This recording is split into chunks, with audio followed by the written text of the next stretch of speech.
Terence Crawford reveals fight date for the Errol Spence rematch. What does he need to do to win? What's good, everybody? It's your boy, Cardinal Red. But let's talk about it. Alright, y'all. So, Terence Crawford recently gave an interview. He spoke about a lot of things, but one thing in particular he spoke about was the potential fight date for the Errol Spence rematch. I wanted to give my take on that and what Errol Spence has to do to actually win. Break it down for whoever's listening. I think Errol is a strong-minded, strong-willed individual. I feel as if, he would go back to the drawing board.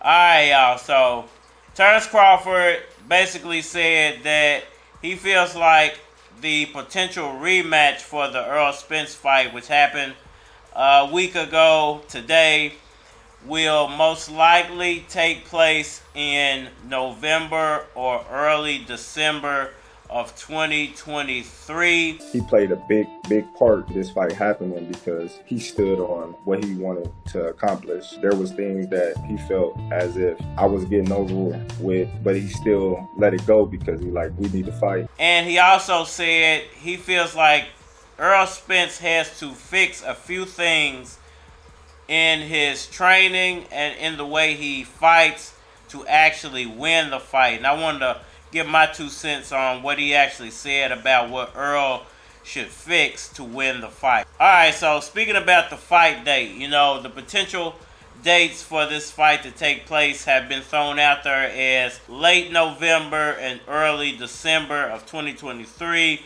And the fight most likely will have to take place at 154 pounds. Now, apparently, Errol Spence wrote something into the contract or had them write something into the contract stating that the rematch must take place at 154. And there was things that I felt, I didn't need to agree to, but I agreed to it because we both knew the magnitude of the fight. Now, I haven't seen anything official about that, but I've heard a lot of people talking about that there was something written into the contract to where the rematch would have to take place at 154 pounds. I'm gonna get him! Once again, there are still people out there talking that the fight might take place at 147. That would be strategically smart for Terence Crawford if he forced the fight back at 147.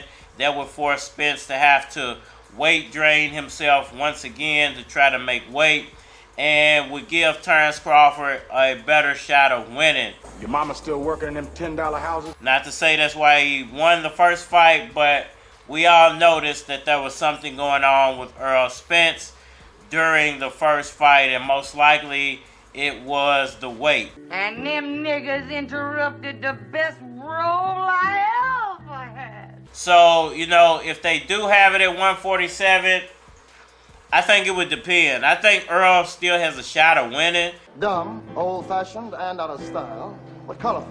He's won all these other 147 fights. He's been campaigning at 147 pretty much his whole career. So I don't see why he doesn't have the tools to win at 147. He's already won at 147 at the highest level. Now, him sitting around, waiting, most likely gaining weight, and holding weight. Because the one thing I will say about this fight is that I feel like it was announced very randomly. I remember right after the Gervonta Davis fight, and it was like a couple days later, and then they announced that this fight had been made. And I was like, what? It kind of came out of nowhere. So I'm pretty sure Errol Spence had knowledge of what was going on, unless they were waiting on Terence Crawford to sign the contract, and he just happened to randomly sign it and send it to them one day, and the fight was made, and Errol Spence had kind of gotten into lounge mode and, put on some weight, and then he had to, get back into fight mode and weight losing mode really quickly. and it just threw him off, and that's not something that's very easy to do. You got to bring ass to get ass. And that's why I say you should always, if you're a professional boxer, campaign around the weight that you normally walk around at. So if you're around 154 naturally, then you should be campaigning at 147 or 154 because it's easier to make those weights. And I've heard that Errol Spence said that he can actually make 160, 165 if he wants to. So most likely he's walking around at that weight. So let's just say that the fight got randomly announced. They were waiting on Terence Crawford to sign something. He randomly signs that. Errol Spence is walking around 165, 170. And he has to now lose around 20 pounds, 15 to 20 pounds in like 3 months to make the fight. You got to bring ass to get ass. For him to have to lose that type of weight in 3 months, there's no way to do that comfortably. I mean, it's possible to lose the weight, but your body's going to have all type of adverse effects from you losing all that weight.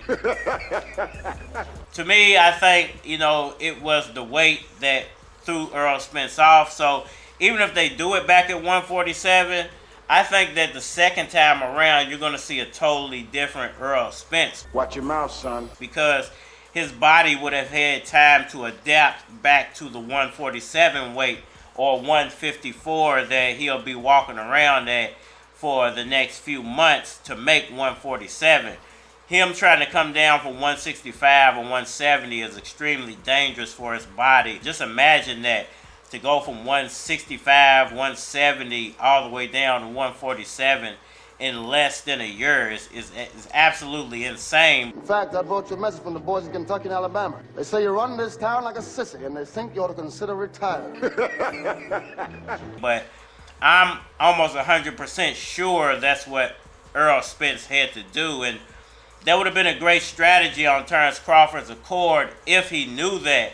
If he knew that Errol Spence was walking around that heavy and then randomly signed the contract, because he knew what Errol Spence would have to put himself through to actually make that weight. Dishonest crooks, hypocrites. Now, when it comes to what Terence Crawford said Errol Spence needs to fix to actually make it more of a competitive fight, he didn't actually say win the fight, but to make it more competitive, he said he feels like Errol Spence will go back to the drawing board, start over from scratch, and he said he feels like Errol needs to get stronger, just an all-around reboot for him to actually try to win this fight or even make it competitive. And to me, I don't think that's true. Once again, going back to what I just said, I don't think that it was a matter of Errol Spence not having the skills to beat Terence Crawford. You want a small victory, but you're going to lose the war. Your wives going to be with us, and your lives going to be marching back and forth to the cemetery. Or Errol Spence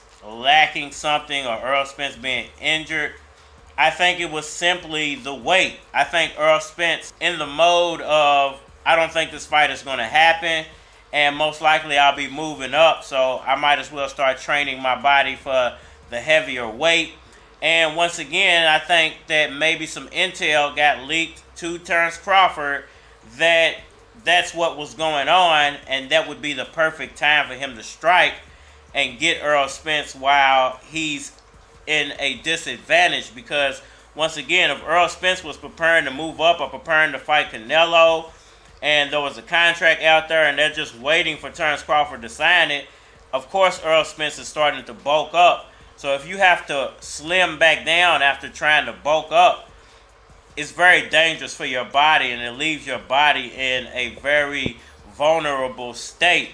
And, Terence Crawford and his team, if that was their strategy, that was a heck of a strategy, a hell of a strategy, and it worked to a T. But the problem is, even if they do the fight at 147, Errol Spence is going to know that this time. He's going to be prepared. He's not going to be caught off guard by someone just signing a contract randomly and making a fight, and now he has to put his body through some things that he normally wouldn't have to.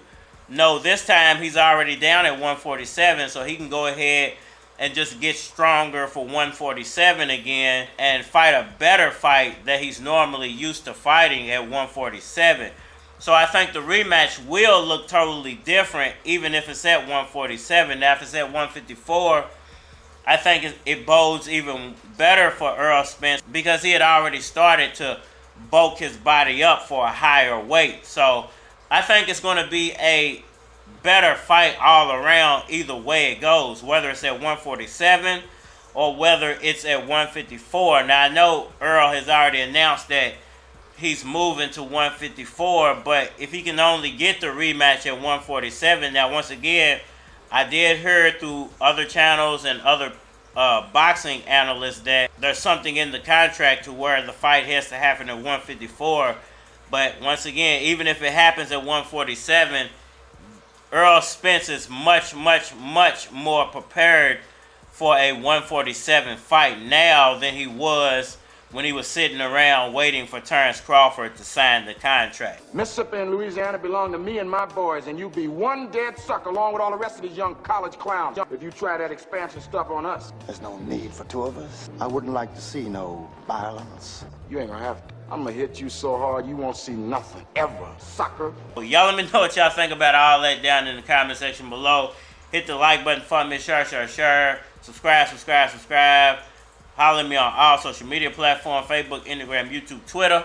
But you're more than likely to get a response on the tube, so holler at me over there. If you want to collabo, feature a product or your channel on my channel, feel free to hit my Gmail because it is a flock of cards at gmail.com.